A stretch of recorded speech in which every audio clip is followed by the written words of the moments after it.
ये खबर SGT university द्वारा प्रस्तुत की गई है।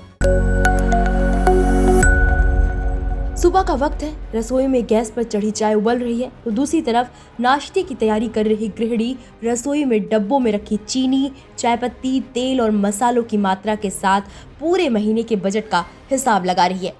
ये तस्वीर दिल्ली के उन तमाम घरों की है जहां सुबह की शुरुआत चाय की चुस्की से होती है।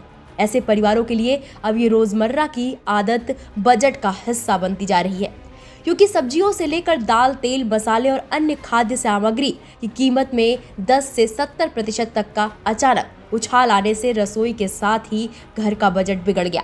इसका असर अब थाली के स्वाद के साथ चाय की मिठास पर भी दिखाई देने लगा है। रसोई में चाय बनाते हुए गृहिणी इंदु गुप्ता ने कहा कि पहले दिन में कई बार चाय बन जाती थी, अब दूध और चीनी का खर्च भी देखना पड़ रहा है।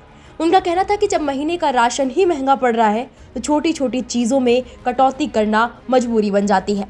पहाड़गंज की गृहिणी अभिलाषा शुक्ला ने बताया कि परेशानी चाय तक सीमित नहीं है। सब्जी खरीदने के लिए बाजार जाने पर पहले से कम सामान लेकर लौटना पड़ता है।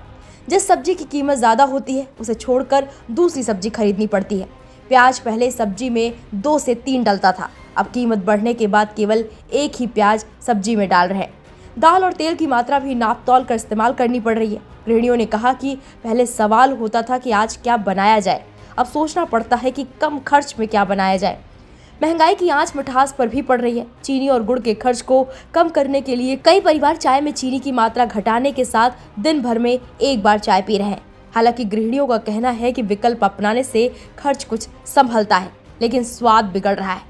गृहिणियों के मुताबिक महीने की शुरुआत में राशन खरीदने के बाद भी चिंता बनी रहती है कि बाकी दिनों का खर्च कैसे निकलेगा।